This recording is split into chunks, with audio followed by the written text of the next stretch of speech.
Ukijipa moyo utashinda, na ukifanya kazi kwa weledi utapata pesa, na ukifanya kazi umetulia na kujua kwamba nyuma kuna watu wanakutegemea, basi utafanya kazi kiweledi.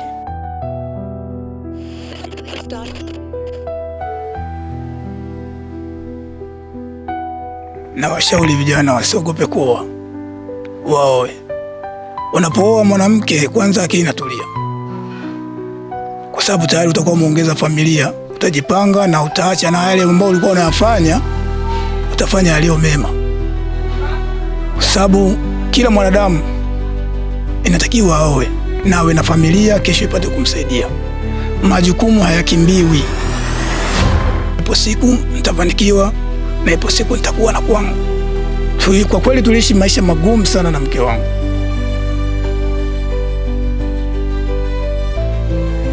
Nikaondoka kutoka mkoani Kigoma kuelekea mkoani Tabora. Bwana, hizi ni ripoti za Ayo TV na Millardayo.com kutokea hapa mkoani Kigoma. Ripoti ya leo inatokea hapa Mwandiga, ambapo nakuletea stori ya kuvumilia kwa kila kitu ninachokileta. Kipatikana sawa, kikosekana sawa. Tuvumiliane, ndo hali ya maisha. Nawapenda sana wake zangu. Ameamua kupambana kwa nguvu zake zote kupitia kazi ya udereva bodaboda maarufu kama dereva bodaboda au dereva pikipiki hapa katika manispaa Kigoma Ujiji. Lakini jambo kubwa ambalo limetuvutia kwenye Ayo TV ni baada ya kumiliki wake watatu. Ameoa wake watatu na ana watoto 11 katika kazi hii ambayo yeye anaiona kama ni fursa kwake kiuchumi. Amejenga nyumba, anasomesha watoto kupitia kazi ya udereva bodaboda. Nini siri ya mafanikio yake? Tumeona vijana wengi wamekuwa waoga kuingia katika ndoa ama kuoa. Yeye amethubutu kuoa mke wa kwanza, akaoa mke wa pili na mke wa tatu. Yote na yote tumezungumza hapa kwenye Ayo TV. Anatueleza siri yake ya kufanya haya yote na mafanikio yake kwa ujumla. Musa Mbiha ni mkazi wa Kigoma, mzaliwa wa Mwandiga. Okay, sawa. Umri wako? Umri wangu ni miaka 39. Okay, sawa. Na elimu yako pia ikoje? Elimu yangu ni darasa la 7. Ambapo ulimaliza mwaka gani? Nimaliza 2002, mwaka 2002. Shule ya msingi Bigabiro. Harakati ya kutafuta maisha ilikuwaje? Ulianza na hii kazi ambayo unaifanya dereva bodaboda, ama kuna kazi ambayo ulianza baadaye ukawa unabadilisha mara kwa mara? Mwanzoni nilianza na kazi ya baada ya kumaliza shule ya msingi, nitoka hapa nikaelekea mjini Dar es Salaam. Nikapambana Dar es Salaam, lakini kwa uwezo wa Mwenyezi Mungu sikufanikiwa. Nikarudi tena nyumbani. Dada, ulikuwa unafanya kazi gani? Ilikuwa kazi ya kuuza machinga, pipi, sigara, Kariakoo pale. Baada ya kupambana ila sikufanikiwa, nikarudi tena mkoani Kigoma kupambana tena kwa mara nyingine. Nikapambana na hapa tena sikufanikiwa, nikarudi tena. Wakati ya mwaka gani? Ilikuwa 2005 kama sikusahau. Nirudi tena Dar es Salaam, nikapambana ila bado tena sikufanikiwa. Maisha yalikuwa magumu, nilikuwa naishi nalala nje, nalala kwenye kibaraza cha nyumba ya mtu, natandika boksi, ndio ilikuwa maisha yangu kipindi hicho. Nikarudi tena kwa mara nyingine mkoani Kigoma, nyumbani kwetu. Nikapambana, nikaanza biashara ya udongo. Tunaita Pemba. Ambao tunaita Pemba. Baada ya kufanya biashara hiyo, nimeenda nawe biashara, nimepambana, lakini bado sikufanikiwa. Na hapo ulikuwa ushaoa? Nilikuwa nishaoa. Mke mmoja? Mmoja. Okay. Na ambaye ulimuoa mwaka gani? Ilikuwa 2001 mwezi wa kwanza. Okay. Baada ya hapo nikapambana biashara ya Pemba, nikaondoka Dar es Salaam tena, nikapambana, nikarudi. Baada hapo tena sijafanikiwa, nikarudi tena mkoani Shinyanga, wilaya ya Bariadi, kupambana tena kutafuta riziki huku na kule, ila bado Mungu alikuwa hajatia mkono wake kupata chochote. Ukaamua urudi tena kurudi Kigoma. Kigoma nimehasu tena kwenye biashara ya Pemba, nabeba mizigo ya Pemba, nafinyangisha. Ndio ilikuwa maisha yangu. Kwa kweli tuliishi maisha magumu sana na mke wangu. Mke wa kwanza? Mke wa kwanza. Nikarudi tena nikaondoka kutoka mkoani Kigoma kuelekea mkoani Tabora. Napo nilipambana sana, sikufanikiwa. Hali ikoje sasa hivi? Tuanzie kwenye namna ambavyo uliwaza uingie kwenye kazi ya dereva bodaboda maarufu kama dereva bodaboda. Ulianzaje, na pikipiki pengine ya kwanza ilikuwa ni ya kwako au ilikuwa? Ni baada ya kurudi niliona bora niingie kwenye udereva wa bodaboda. Akanifundisha mtu mmoja ambaye ni shemeji yangu, alimuoa dada yangu. Akanifundisha nikajua. Kwa mara ya kwanza nilipewa pikipiki ya mtu baki, akanipa kwa mfumo wa kuleta visima kila wiki. Nikaanza kupambana, nikapambana, nikanyang'anya pikipiki, nikapewa nyingine, nikapambana. Mwisho wa siku nikachukua mkataba wa kwanza, nikapambana tena mkataba huo nikamaliza. Baada ya kumaliza nikanunua uwanja, nikapambana tena, nikajenga. Baada ya kumaliza kujenga nikaoa mke wa pili. Hiyo ilikuwa ni pikipiki ya mkataba ambapo ulikuwa unarudisha kiasi gani kwa siku? Siku nilikuwa narejesha 10,000 kwa mwaka mzima.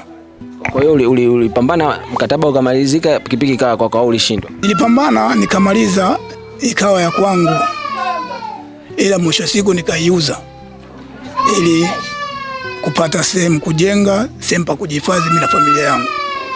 Baada hapo nikapambana tena pikipiki nyingine ya mkataba, nikafanikiwa kumaliza nayo nikauza. Sawa. Tumeona bana, vijana wengi wanaokopa kuoa. Ukiwa kijana hivi na kuoa inakuwa ngumu. Wewe umewezaje pengine sasa kuwa na wake watatu na unaendesha bodaboda?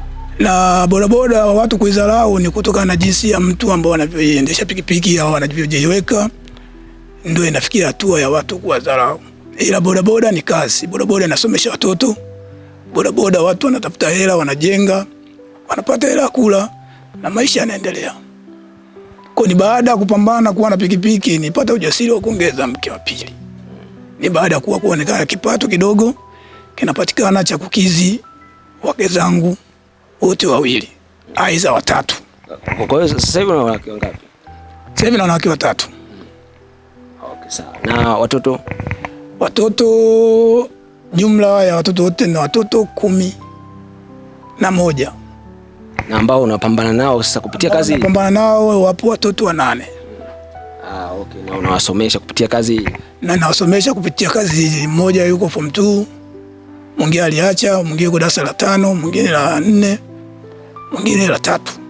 Wote nawasomesha kupitia kazi ya bodaboda. Unapangaje ratiba yako kuanzia asubuhi katika kazi zako? Ukiamka unaenda kijiweni na kuaje? Yaani tupe mpangilio wako wa kazi kwenye ratiba ya siku kuanzia asubuhi. Mimi napotoka nyumbani namuomba kwanza Mwenyezi Mungu, naamkia kijiweni kwangu, napotafutia riziki, napopambana, napopata chochote kitu, narudi nyumbani, napumzika, wanaandaa chakula, mimi nakula, nikimaliza narudi tena kazini. Napambana, ikifika saa 3 usiku, saa 4 mimi narudi nyumbani kupumzika. Baada ya kupumzika, siku ya pili tena ratiba ni ile ile. Sawa. Na kijiweni kwako pale mko vijana wangapi? Pale tupo 42. Na sasa hivi dereva, hii kazi ya dereva bodaboda umedumu nayo miaka mingapi? Na miaka kama 15 20 tangu Rais akiwa Kikwete. Okay. Mafanikio yake yakoje mpaka sasa hivi? Umepiga hatua gani? Umemiliki nini? Kuanzia nyumba, una nyumba gani ambazo unaona kabisa unajivunia kwenye haso zako hizi? Umepiga hatua kupitia kazi ya dereva bodaboda? Kwa kweli namshukuru Mungu, nimepiga hatua mpaka dakika hii namiliki nyumba 2 ambazo ulijenga wewe mwenyewe, ambayo moja nilinunua imeshajengwa na nyingine nilijenga mwenyewe kwa pesa za bodaboda. Na pale ni kiongozi wa kijiwe? Mimi ni mwenyekiti wa bodaboda kona Mwandiga. Changamoto gani ambazo mnazipitia sasa vijana katika kazi hii? Changamoto tunayopitia, changamoto kubwa kama kubeba watu wasiojulikana, mwisho kutekwa, kunyang'anywa chombo. Zote ni changamoto ambazo zinatokea barabarani. Kwa unapokuwa barabarani inatakiwa uwe makini na ukizi sheria na taratibu zinazoendelea. Wewe ni mkongwe kwenye kazi ya dereva bodaboda. Moja kati ya vijana wengi, sababu ambazo zinawakwamisha kwenye shughuli za kumaliza mkataba, wanashindwa kukamilisha ile pesa ya siku ama kwa wiki, ili mwisho wa siku, mwisho wa mwaka, ili pikipiki iwe ya mlengwa. Vijana wanakwama wapi kukatisha mkataba ama kutotimiza yale malengo ambayo walikuwa wamewekeana na bosi kwa mwaka, ili pikipiki iwe ya dereva bodaboda? Nini ambacho kinakwamisha hasa? Cha kwanza, vijana wengi wameingia kwenye kundi la madawa kulevya. Wale wengi wanavuta bangi, wanalewa. Kwa kinatafuta hela, kisha ipata hela, baada ya kuweka hela tajiri anakwenda kulevya. Mwisho wa siku wiki hela hakuna, mwisho wa siku bosi anaamua kuchukua chombo chake kwa sababu hela zipatikani. Yote ni baada ya vijana kujiingiza kwenye masuala ya madawa kulevya. Na changamoto nyingine ni kwa matajiri. Matajiri hao wanatupa mikataba, wanashindwa kutusikiliza hata si madereva. Kwa kama muda wa masika, nyakati za mvua inanyesha kuanzia asubuhi mpaka jioni, mtu anashindwa kuingiza chochote. Mwisho wa wiki inapatikana hela nusu, ila bosi unapompelekea anaikata ile hela. Ila haangalii changamoto ya kwamba hii ni masika, au changamoto mtu mvua imenyesha amekaa nyumbani akufanya kazi, angalia yeye, anaangalia hesabu zake.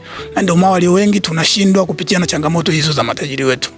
Tunachiomba matajiri waangalie hali ya hewa, masika, mvua inaponyesha, mtu anapokuletea hesabu, basi ipokee ile ambayo ameuleta, ndio kiasi hicho kipata, ili na sisi tupate kumaliza mikataba, ili tuje tumiliki vyombo vyetu na sisi, ili vitusaidie baadaye na familia zetu.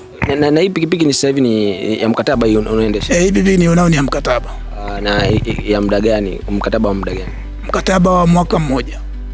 Baada ya hapo inakuwa ya kwako? Baada ya hapo itakuwa ya kwangu. Na sasa hivi umefikisha miezi mingapi? Sasa hivi na miezi kama 10, na miezi kama, kwa sababu nilichukua ishatumika.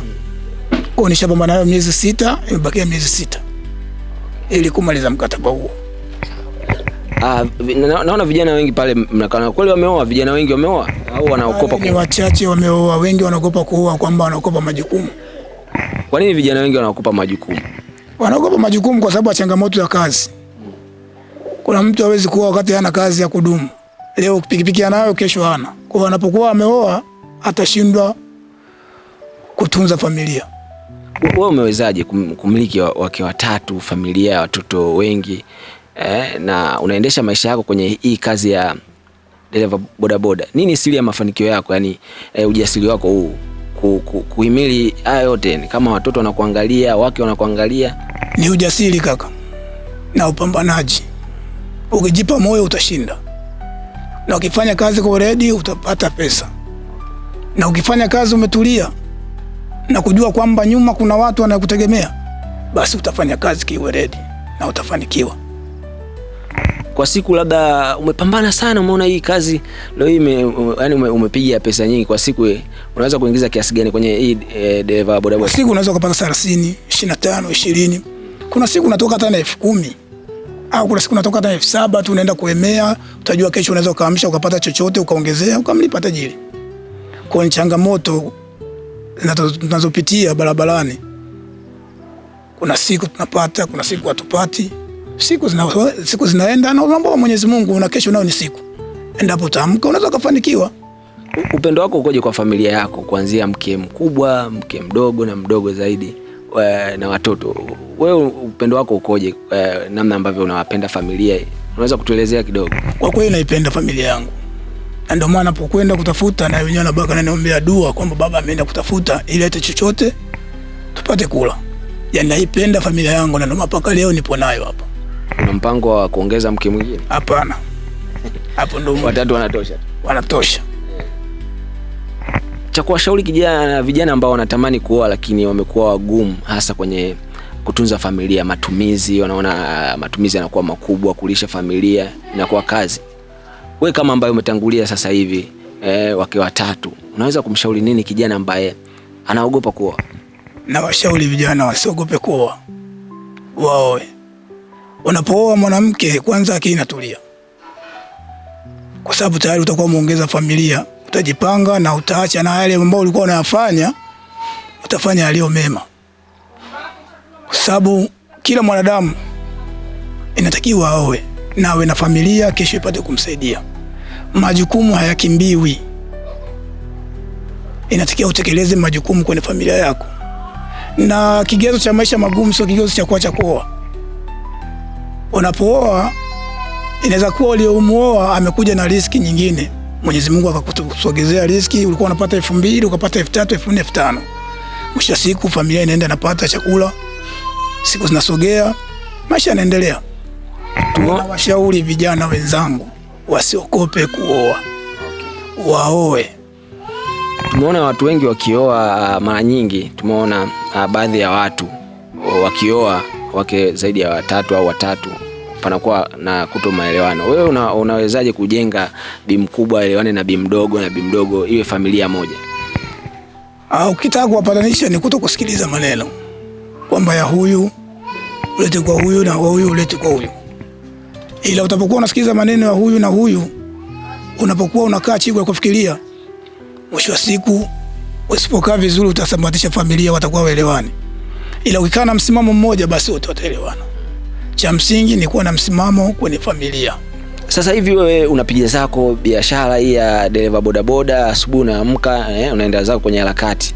Tuambie changamoto ambazo unaona sasa unapitia, unatamani pengine hata wadau ambao wanaweza kuguswa waone namna moja au nyingine kwa ajili ya kuweza kusaidia ama kushare tu changamoto ambazo unazipitia kwenye hii kazi. Kwa kweli changamoto nyingi nazopitia.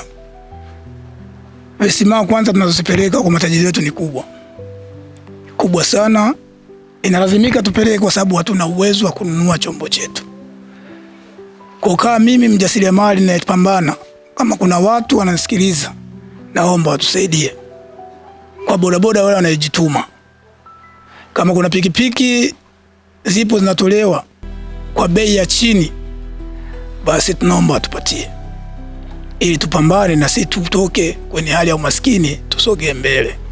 Kwa kweli changamoto ya kila siku peka 10,000 inatukaba sana, na ndio maana vijana walio wengi wanashindwa kwa sababu ya pesa ni nyingi. Leo hii imefikia pikipiki mkataba ni miezi 18, 17.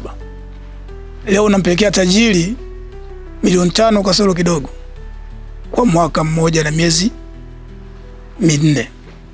Ni kiwango kikubwa cha pesa. Aliyakuwa pikipiki inanunuliwa milioni 3 na 300,000. Haina budi tunachukua kwa sababu si ni maskini. Tunaogopa kwenda kuiba vitu vya watu au kutamani mali za watu. Ndio maana tunaamua kuchukua pikipiki tupambane. Tukishindwa tunashindwa njiani kwa sababu ya changamoto ya pesa ni nyingi. Kwa nawaomba watusaidie pikipiki ambazo za bei ya chini. Na mimi tukipewa pikipiki za bei ya chini, vijana wengi tutafika. Na tutafikia malengo yetu yale ambayo tunayataka. Nini ambacho tukiwa tunamalizia, nini ambacho unaweza kuwaambia wake zako, neno la upendo kwao na namna ambavyo unapambana kwa ajili yao na familia? Kwa kweli nawapenda wake zangu na ninawaomba tuendelee kuwa na upendo wa hivi. Wanivumilie kwa kila mapungufu yangu, wavumilie kwa kila kitu ninachokileta. Kipatikana sawa, kikosekana sawa. Tuvumiliane, ndo hali ya maisha. Nawapenda sana wake zangu.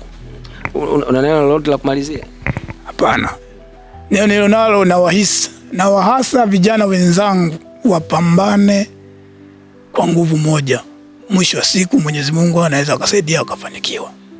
Na mimi sikutegemea kama ningekuwa na kwangu, ila ni baada ya kupambana kwa hali na mali mpaka leo Mwenyezi Mungu amenisaidia na miliki kwangu na watoto wangu wote tunaishi hapa vizuri bila matatizo.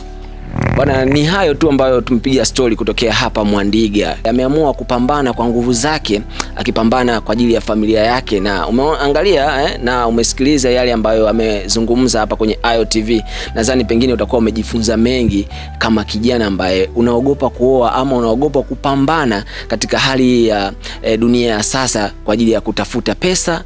Unaogopa kuoa kwa ajili ya kutunza familia. Ameeleza mengi ambayo pengine unaweza kujifunza kutokea hapa. Mimi naitwa Dreams TZA na hii ni Ayo TV kutokea hapa mkoani Kigoma. Asante, endelea kutufuatilia zaidi kwa vipindi vinavyoendelea kurushwa katika YouTube yetu, taarifa mbalimbali. Unaweza kutufuatilia kwenye mitandao yetu ya kijamii kwa jina moja tu, Millard Ayo.